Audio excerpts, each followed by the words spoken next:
どうも、パパレモンガレージです。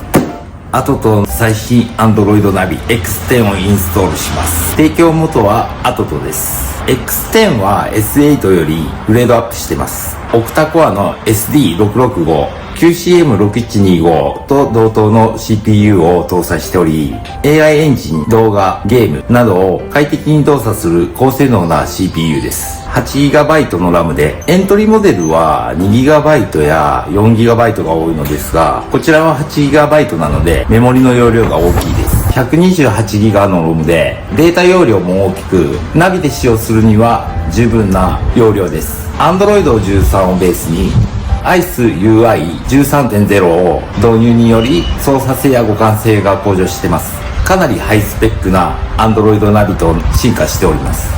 さらにドラレコの機能も備わっています。別売りの録画カメラを接続すれば、ナビとドラレコの一体化ができて1台2役です。とてもスマートで合理的です。はい、それではご開帳。X10 本体と配線一式とステーと枠とフィルム、取説は QR コードを拾ってですね、オンラインでスマホなどを使用して説明書を見ます。高速データ通信の SIM カード、テザリングなどを使用しない場合は SIM カードでデータ通信を行います。こちらは定額制ですね。別売りでフロントの録画カメラ、とステーと配線ですね。リアの録画カメラと配線ですね。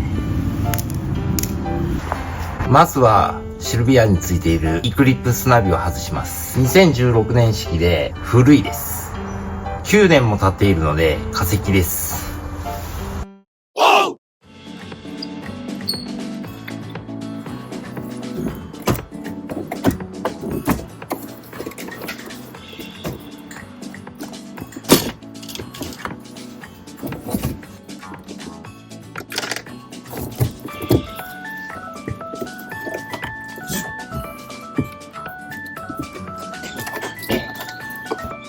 配線は全部外していきます。古いナビの配線は外しました。地デジチューナーまでありました。全部外しました。結構撮るのが大変でしたね。リアカメラをつけるので、スモークは必要ないので、剥がします。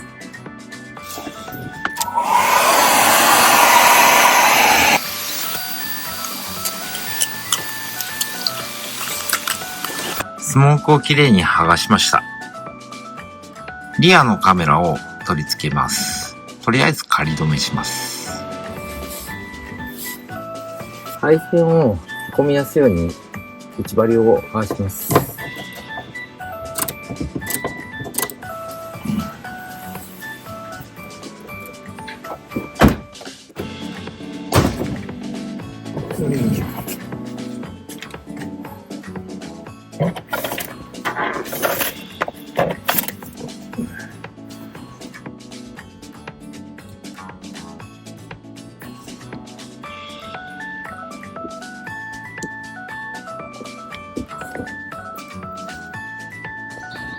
外部アンプの配線もついでに引き回しておきます。アンプの電源はバッチョクにします。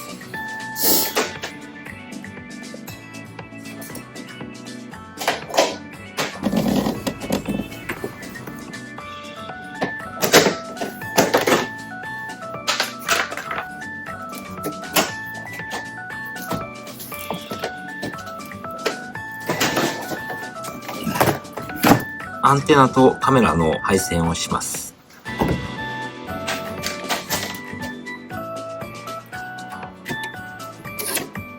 ついでなので、ツイーターも配線しておきます。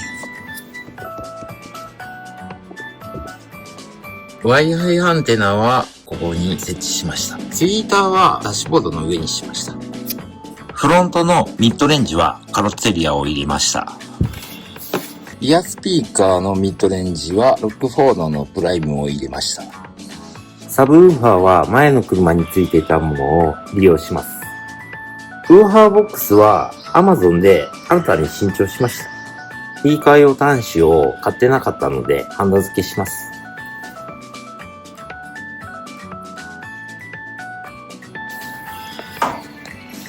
はい、できました。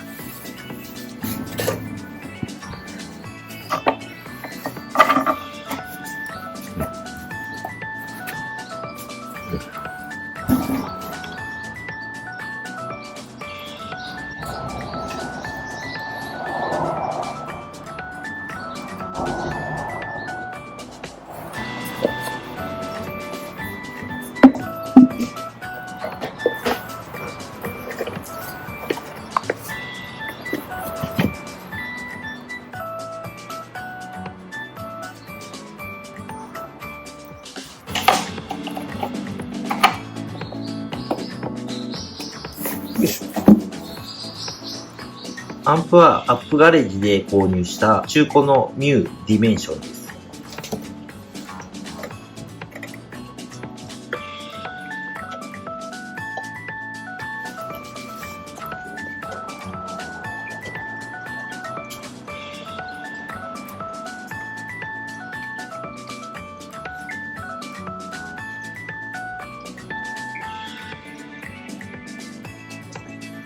サブウーファーに接続なのでブリッジ接続です。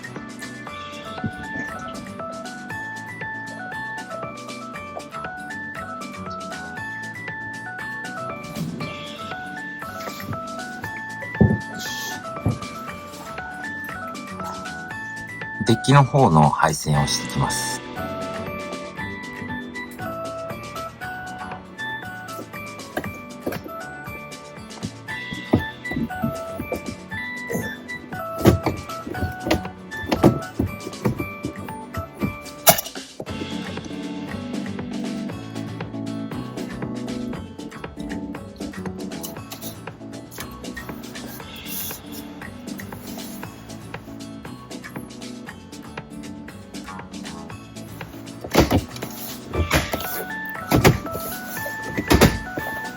あとはバッテリーを戻して終了です。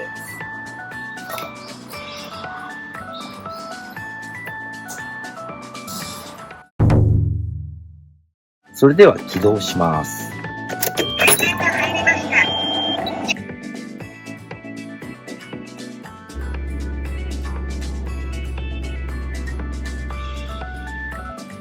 真ん中下のメニューアイコンをタップします。設定をタップします。左上の Wi-Fi のアイコンをタップし、Wi-Fi 設定をします。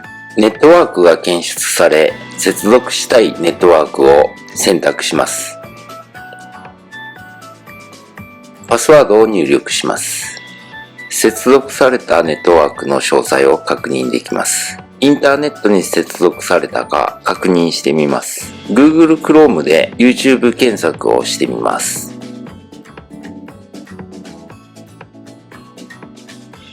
パパレモンガレージと入力し、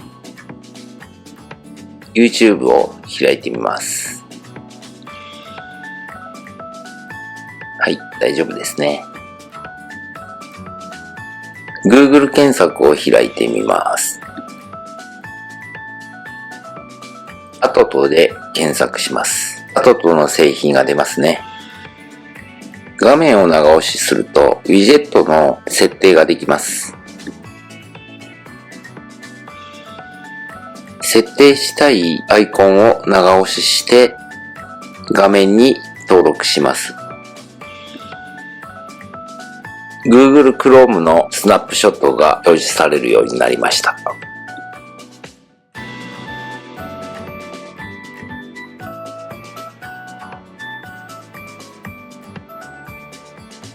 日付と時刻の追加をします。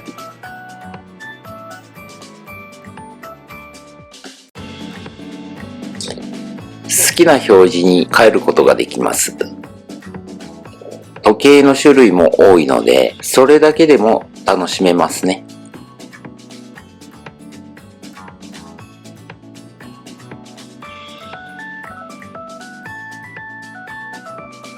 パレットという機能でカラーを変えることができます。設定したい項目にチェックを入れて適用を選択します。電話のアイコンは緑にしてみました。電話のアイコンをタップすると緑の背景に変わってますね。ラジオの設定は基本的には周波数は自動で設定を行えます。次に壁紙がどんなのがあるのか見てみます。山の背景でもたくさんありますね。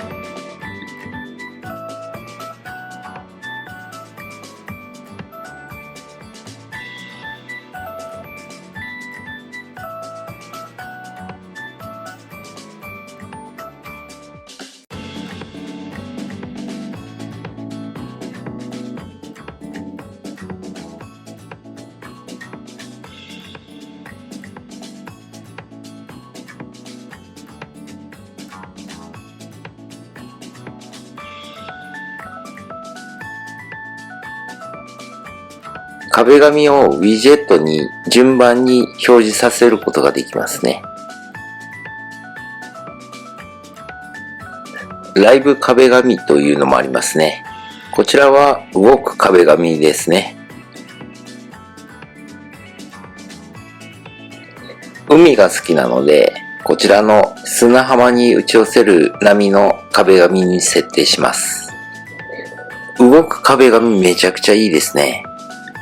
外部ストレージの USB に USB メモリを差し込んで音楽や画像、動画などを取り込むことができます。USB を選択して画像をタップします。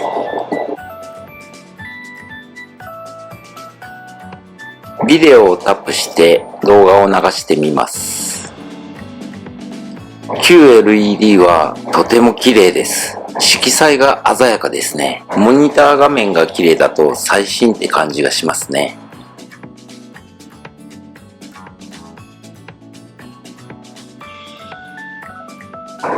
次に分割画面の設定をしてみます。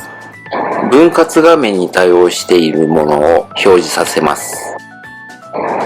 2分割表示できるのが Android ナビのいいところですね。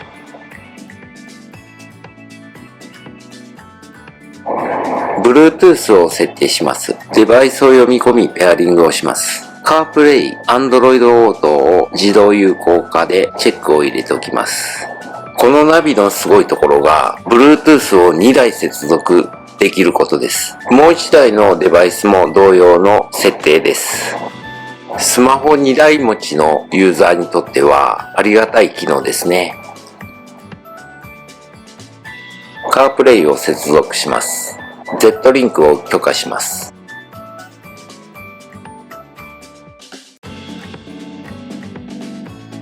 Yahoo カーナビを開きます。問題なく表示されますね。Spotify も問題なく開いています。大まかな設定は変えることができます。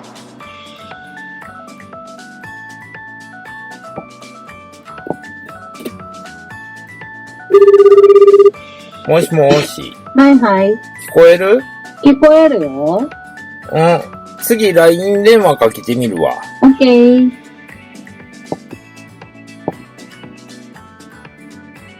実況読みますか？送信しますか？それとも電話をかけますか？ LINE でご指定の連絡先に電話をかけます。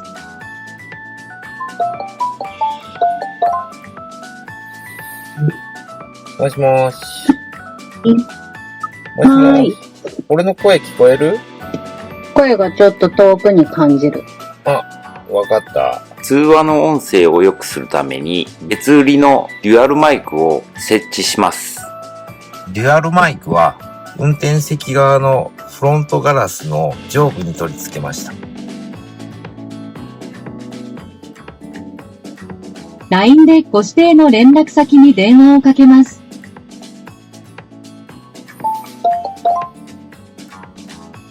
はいはい。もしもし？はい。俺の声聞こえるようになった？聞きやすくなった？聞きやすいよ。わかった。ありがとう。さっきより近い感じがする。ほんと。ありがとう。デュアルマイク装着によって音声が向上しました。ドライブチャットを機能させるためには、スマホで SwiftStone のアプリをインストールします。iPhone ならばアプリストア、Android ならば Play Store で検索すると出てきます。ログイン ID などを登録し、スマホで QR コードをスキャンします。スマホと連動してログインします。ドライブチャットのアクティベーションの方法が開いたら、基本的には次へを押して OK です。何か顔のようなものが出てきました。起動ワードで管理をタップします。次に新しい起動語をタップします。確認を押して起動語を入力します。ここでははい文字と設定しました。自分の声を3回登録します。準備完了になったらまた確認をします。起動ワードは会話にしました。はい、文字。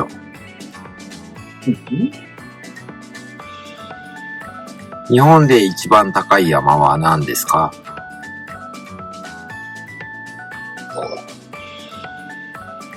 一番高い山は富士山です。世界遺産の一番有名な場所は？有名な世界遺産の一つはエジプトのピラミッドです。はい、文字。ミュージックをかけて。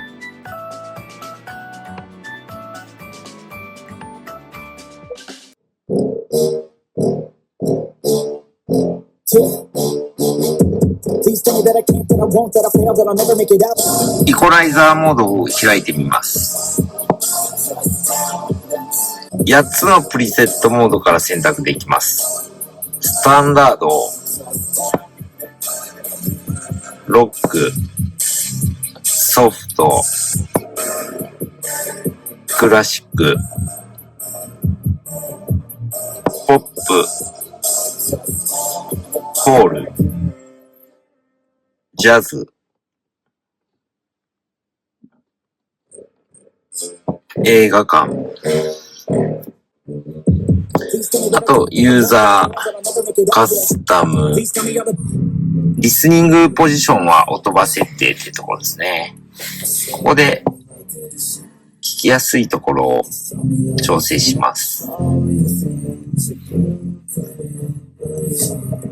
マスターというのがあります。こちら新規で登録するとクロスオーバー、リバーブ、タイムアライメント、音声出力、ステレオ、低音強化、周波数を変えれますね。好みに応じて調整ができます。トラック HU というアプリにアクセスします。スマホから QR コードにアクセスします。トラック HU マネージャーにアクセスして新規登録してログインします。トラック HU は車両の位置を GPS でリアルタイムで追跡することが可能です。万が一盗難にあってもリアルタイムで車両の位置を特定することができます。GPS タグとかは Bluetooth の接続が多いので遠く離れてしまうとわからなくなります。このアプリはナビと連動しているのでナビの電源が入っていればスマホから位置情報がわかります。しかも経度や緯度のコードが出て正確な位置を把握できます。このアプリはめちゃくちゃいいです。盗難されやすい車に乗っている方はおすすめです。ドラレコの設定をします。録画保存には USB メモリを使用します。DVR 用 USB ドライブをフォーマットと表示が出るのでフォーマットします。確認をタップ。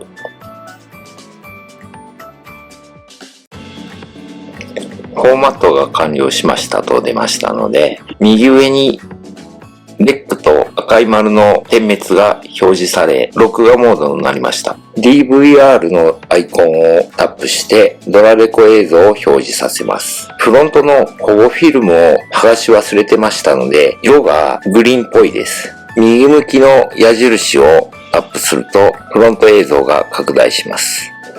ダブルタップで後ろの映像を表示できます。分割画面で見ることも可能です。駐車監視機能を試してみます。車体を揺らしてみます。駐車監視システムは強い衝撃じゃないと感知しなかったみたいです。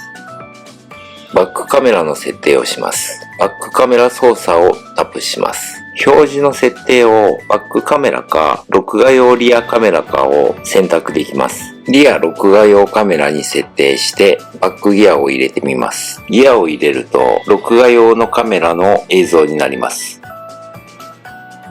バック駐車用のカメラの映像に切り替えます。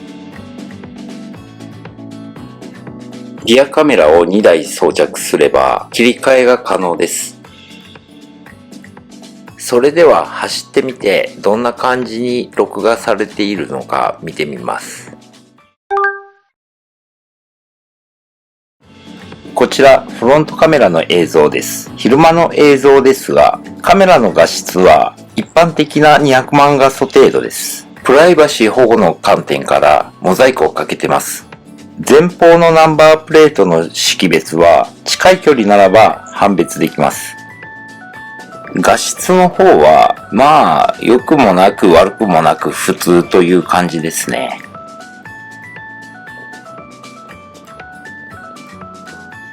こちらはリアカメラの映像ですが、後方の車両が近づけばナンバーの識別がはっきりわかります。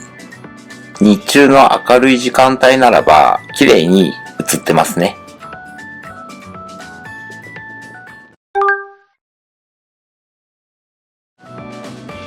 こちらは夜走ったフロントカメラの映像です。あまり街灯のない田舎道を走っているので暗くてわかりにくいんですけど、前方の車のナンバーははっきり識別できます。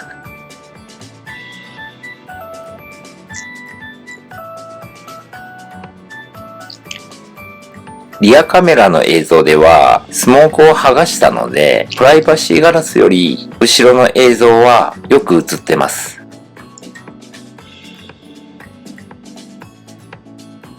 後方車両のナンバーははっきりとは映ってないので判別しづらいかなと思います。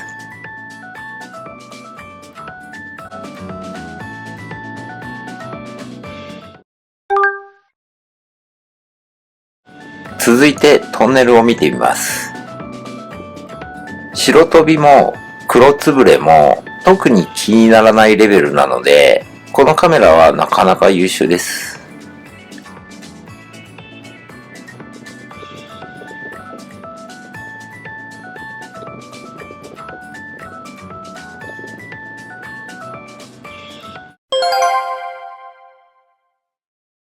ここが良かったと思う点をまとめました。最近では10インチとか大画面が主流ですが、取り付け不可の車両もあるので、7インチモニターを選べたのが良かったです。QLED のモニターは色彩が鮮やかでめっちゃ綺麗。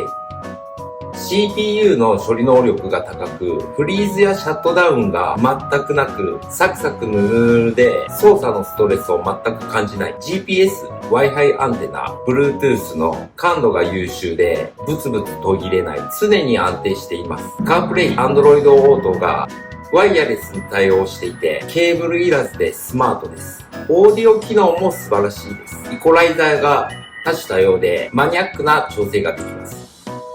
デュアルマイク装着で電話や LINE 通話がクリアな音声で会話を楽しめます。外部入力出力の拡張が豊富で外部アンプやモニターの増設など追加でできます。ドラレコ機能、カメラの設置だけでナビと連動してスマートでスッキリとした車内になります。録画の上書きもあって手間いらず。解像度が高くて前後のナンバーもはっきり見えます。ドライブチャット機能は私の滑舌や質問の仕方が悪いのかもしれませんが、認識してくれない時が多々ありました。チャット GPT のアップデートがされたら良くなるかもしれません。最後に、X10 は全体的に素晴らしい仕上がりになっているナビです。ユーザーが本当に求めている機能が網羅されています。何一つ不満に思う点がなかったです。予算に応じてエントリーモデルからハイスペックモデルまで選べますが、個人的にはせっかく取り付けるのですから、ハイスペックモデルをお勧めします。今回紹介した製品は概要欄に載せておきますので、興味を持った方はぜひチェックしてみてください。最後までご視聴していただきありがとうございました。Got a monster inside of me. You better watch out if your enemy's a road ahead of full prophecy to be the greatest beast the world has ever seen. I feed him every day like the bones clean. I feed him all the hate and he grows me. And he gets caught real big, pissed off quick. And if you cross him, you might drop dead. Metaphorically, of course, settling the score. Never getting bored, loves the blood and gold. Always wanting more freedom from the source. They don't really listen until they feel the force of blood in. If you start shit, you'll be heartless in the darkness. Torn apart quick, you left scars ripped to be chewed up and discarded. And this world ain't right, won't accept it. Negative energy, I expect it. Once it's in your mind, it's infectious. So fight for your life and reject it. You better give me space, I'm protective. My adrenaline spikes when I'm threatened. And if you stay in my way, I'm aggressive. Cause when there's no exit, I'll kill when I'm desperate.